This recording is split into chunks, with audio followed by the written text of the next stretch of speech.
Bonjour à tous, on se retrouve pour un nouvel épisode de Fortnite of the Apocalypse.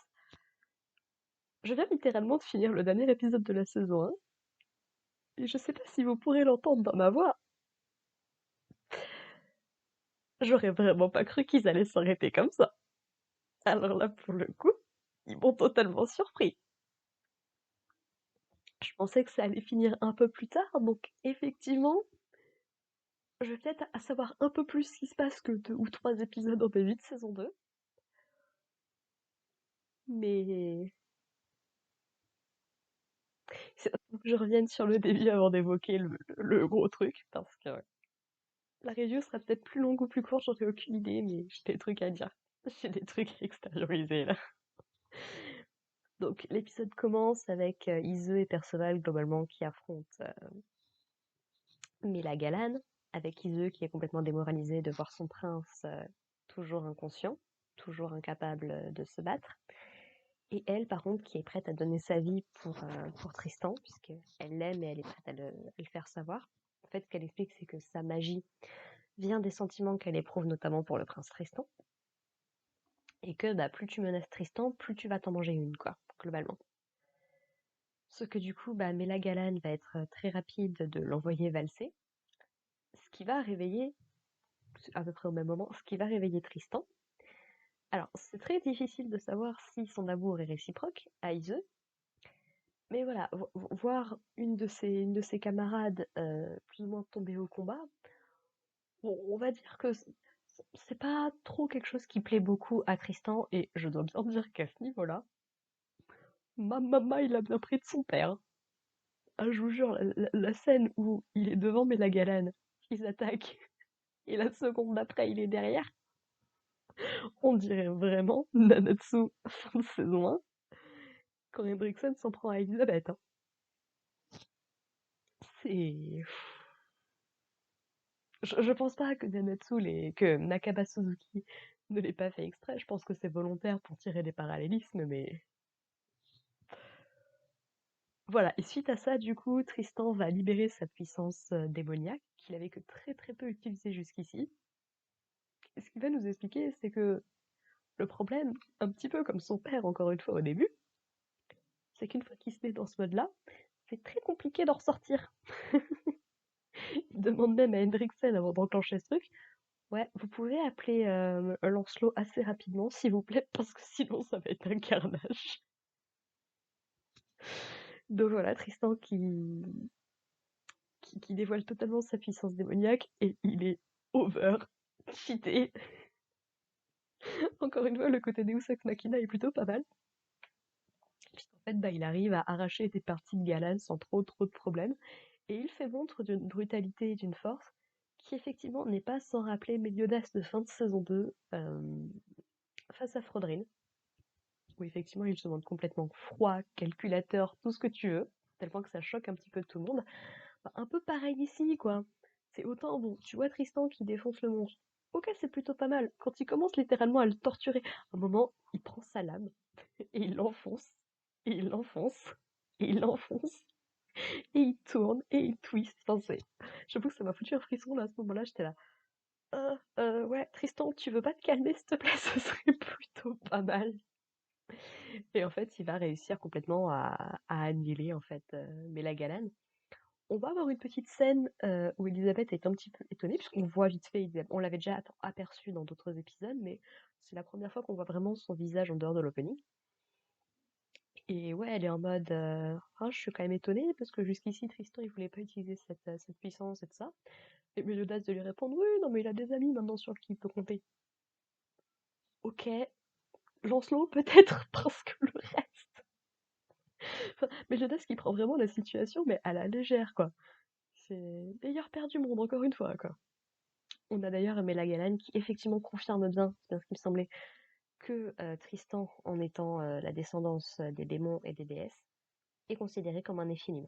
Voilà, c'est sa classe, et je crois qu'il est à peu près plutôt unique dans l'univers de Nanatsu, quoi. Donc voilà, voilà. Perceval veut essayer de l'arrêter, mais non, non, mais m'approche pas, tu peux pas ressortir de cet état comme ça, quoi. Et alors, c'est là que je me suis tapé, je crois, le plus gros frisson que cette série m'a offert. Encore une fois, ça va bientôt faire 1 an que j'ai enregistré les premiers épisodes, donc je peux pas être sûre, mais quand tu entends ce petit clappement de main que j'avais vu dans un trailer, et donc que je savais qu'il allait arriver, que tu ne vois rien, mais que tu entends juste la voix, avec la musique qui commence à s'élever, ça te pose l'instant de charisme de malade, quoi. Et du coup, c'est là qu'il y a des pierres qui commencent à s'élever du sol, des débris de l'affrontement, et qui commencent littéralement à former un escalier. Un escalier qui monte jusqu'au ciel, tout va bien. Je suis encore dans l'excitation d'avoir vu cet épisode, mais ça te pose la menace, ça te pose le côté divin d'Arthur, quoi, réellement. Plus que royal, on est sur du divin. On voit un espèce de petit vaisseau aérien dans lequel il y a Ironside, qui on rappelle est toujours à la recherche de l'épouse d'Arthur, donc qui est dans le coin. Bonjour Ironside. On a Guenièvre qui observe ça, donc qui n'a pas l'air très très contente de ce qu'elle voit. On a Pellegarde qui a l'air d'être dans la forêt d'à côté et qui sent aussi que son roi s'est déplacé. Enfin, tout le monde sent bien qu'il y a un truc, quoi. Il y a une pression qui s'installe d'un coup. C'est là qu'il descend de son escalier pour se rapprocher de nos personnages. Arthur Pendragon lui-même, héritier de Camelot, roi actuel de Camelot. Et franchement, cette fin d'épisode, elle est géniale parce qu'on a le premier vrai moment de rage contrôlée, entre guillemets, de Perceval. Parce que ce qui s'est passé quand il était perdu dans l'obscurité, c'est encore autre chose. Là, on a vraiment Perceval qui se rend compte, ok, donc ça c'est Arthur, c'est le boss d'Ironside, de mon père, c'est à cause de lui si mon grand-père est mort. Et t'as Perceval qui se refait tout un défilé des événements là, flashback assez rapide, et alors, mais qui pète les plombs et qui se jette sur Arthur, la rage au ventre, et vraiment, tu le sens dans son expression, quoi, qu'il est un petit peu énervé, on va dire ça comme ça. Mais Arthur, il a juste à lever la main et ça le repousse totalement. Donc voilà, encore une fois, ça te pose le niveau de la menace. Et il dit oui, je voulais un petit peu vous tester, les 4 cavaliers de l'Apocalypse. Bon, je dois bien avouer que vous sous-estimez un petit peu et que vous soyez capable de détruire mon royaume. Bon, j'y croyais pas vraiment, mais vous avez quand même quelques capacités intéressantes. Il fait une petite pique à Gawain du coup en lui disant ah, t'es une vilaine fille, ton père s'est beaucoup inquiété, tout ça, bon, sans qu'on nous précise exactement qui c'est. Mais supposément, alors à moins que Arthur n'ait recréé Escanor dans son royaume, a priori ça peut pas être Escanor son père. Donc le pourquoi du comment on ne sait pas, puisqu'on rappelle que Escanor avait hérité les pouvoirs de Maël, je crois un petit peu au hasard en soi. Je ne peux pas te dire qu'il y avait une raison particulière, ou peut-être que si, je sais plus. Mais donc voilà, donc il y a vraiment un personnage qui a ce moment de rage. Et donc Arthur qui veut tester Tristan, donc le fils d'Elisabeth et de Méliodas. Et Tristan, du coup, qui se jette sur Tristan, mais qui se fait arrêter d'un bloc. On dirait qu'il y a une barrière magique et tout. Et alors, avant d'arriver vraiment au fond du fond, on a Méliodas qui, ça y est, se décide enfin à bouger. Il dit ouais, non, je peux pas rester là toute la journée, c'est pas possible. J'ai envie de te dire, mon gars, tout aurait été réglé tellement plus vite si tu t'étais bougé. Je sais bien qu'il fallait protéger Bartra, hein, mais priorité peut-être quand même. Bref. Et donc voilà, il est prêt à y aller. Et du coup, après avoir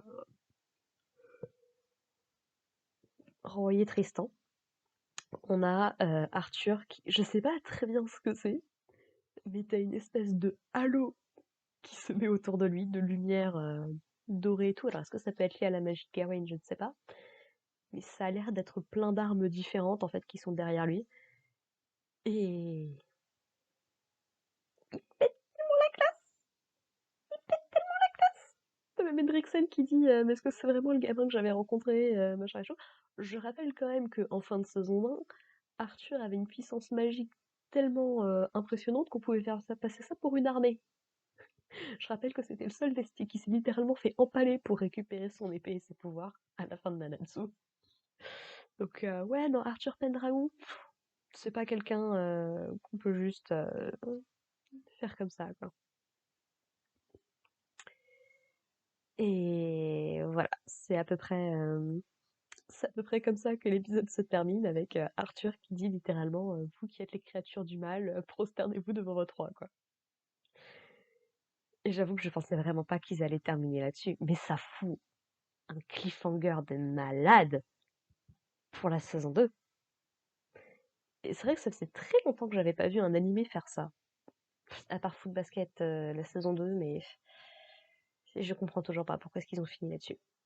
Ou Nanatsu, saison 2, qui aurait dû finir sur la mort de Meliodas et réserver les combats pour après. Enfin, bref, là franchement, j'aurais vraiment pas, surtout pour un truc avec un an d'attente, quoi. Par contre, effectivement, ça fait monter la hype. Je vous avoue que la saison, elle sort dans à peu près un mois. Comme là, j'ai tout rattrapé en même pas une semaine. Bon, je vous avoue que ça va être dur d'attendre un mois, là. Des brouettes. Je veux la suite, là, maintenant. Clairement. Je vais pas me relire le manga pour rattraper mon retard. Je vois pas l'intérêt et puis je pense pas avoir forcément le temps. Mais ouais, j'ai hâte de voir ce que va nous réserver la saison 2 parce que ça va commencer sur les chapeaux de roue, c'est obligé. Et franchement, petit bilan du coup de cette première saison, excellente. J'ai vraiment rien à lui reprocher qui ne soit pas en lien avec le manga. Donc c'est pas juste de reprocher des trucs à un animé qui adapte simplement un manga, pas juste. Mais que ce soit au niveau de l'animation, au niveau des seiyuu, au niveau des musiques, au niveau de l'histoire, au niveau des personnages, c'est une tuerie. J'ose espérer qu'il y a quand même des gens qui ont regardé cette saison 1. Je sais au niveau anglais, ça a été, enfin, les sorties en général, ça a été très compliqué. Ça a été très très compliqué. Mais ouais, c'est du must watch, quoi. Que vous connaissiez ou pas Nanatsu no Taizai, l'œuvre précédente de Nakaba Suzuki, il faut regarder cette série, quoi. Elle est juste, si vous aimez le shonen, et que vous êtes prêt à passer outre les petits trucs qui peuvent être un petit peu dérangeants, mais bon, encore une fois, si vous avez aimé Naruto ou Dragon Ball, je vois pas vraiment en quoi ça pourrait vous déranger, soyons très honnêtes. Je rappelle que Jiraiya fantasme sur un gamin de 12 piges qui se transforme en femme mûre, complètement à poil, et que Tortue Génial, bon, même s'il se fait réprimander à chaque fois, c'est quand même un gars qui demande à une gamine, je crois qu'elle a 16 ans à la base, Bulma, de lui montrer sa culotte. Bon, voilà, je sais bien que faut prendre ça dans son époque et ça me dérange pas, je veux dire, je suis fan de Ranma 1,5, voilà, Aposai c'est le même délire, quoi. Mais ce qui m'énerve en fait, c'est que des gens acceptent ça dans certaines œuvres, mais le reprochent complètement à d'autres, quoi. À un moment, soyez cohérents, s'il vous plaît. Donc, non, franchement, cette saison 1, c'était une tuerie, et franchement, je l'attendais au tournant, parce que des séries que j'aime, qui se sont retrouvées avec des adaptations pitoyables, il y en a eu. Nanatsu no Taizai est le premier qui me vient en tête, forcément. À partir de la fin de la saison 2, mais surtout tout le reste. Même si j'ai pas regardé au-delà, mais je sais que niveau animation, ça a été une catastrophe. The Promised Neverland saison 2, qui est probablement à l'heure actuelle encore le truc le plus incompréhensible que j'ai vu de ma vie. Je ne comprends pas comment ils s'en sont arrivés là. Et franchement, là franchement, je suis gâtée cette année parce qu'on a eu Black Butler il y a quelques mois, 1 ou 2 mois, je sais plus très bien. Ça fait quoi? Ça faisait 2 mois, je crois. J'avais fini de poster la fin de Black Butler. On a eu Black Butler qui a eu une saison 3, une saison 5, une saison 4 excellente, vraiment. On a une saison 5 ou une deuxième partie de saison 4, on sait pas encore très bien qui va arriver, qui va être génial. On a Ranma un demi qui revient. euh, on a du. Et on a Fortnite of the Apocalypse, qu'est-ce que vous voulez que je vous dise? C'est peut-être des mangas qui sont moins connus, qui vont moins intéresser les gens. Mais écoutez, je préfère savourer ça tranquillement dans mon coin que regarder des séries méga connues qui font de l'esbrouf et qui ne racontent rien derrière. Bonjour One Piece, bonjour Demon Slayer. On se revoit dans dans une autre vidéo peut-être. Enfin voilà, non, franchement, l'opening 1 et la l'ending 1 étaient géniaux. Un petit peu moins fan de l'ending et de l'opening 2, mais ils passent. Franchement, ils passent. C'est juste que les deux autres, les premiers sont juste bien au-dessus, quoi, clairement. Moi, en tout cas, dans mon style de musique, c'est totalement ça, quoi. Pas de perfect time dans cette série, c'est, je dirais, le vrai gros bémol qui retire 550 points à cette série. Mais bon, tout le monde ne peut pas avoir une OST aussi iconique que Perfect Time. Qu'est-ce que vous voulez que je vous dise? Donc ouais, non, non, franchement, une très très bonne saison et puis vraiment hâte de commencer la suite. Là, ça va être de l'anticipation pendant un mois, quoi.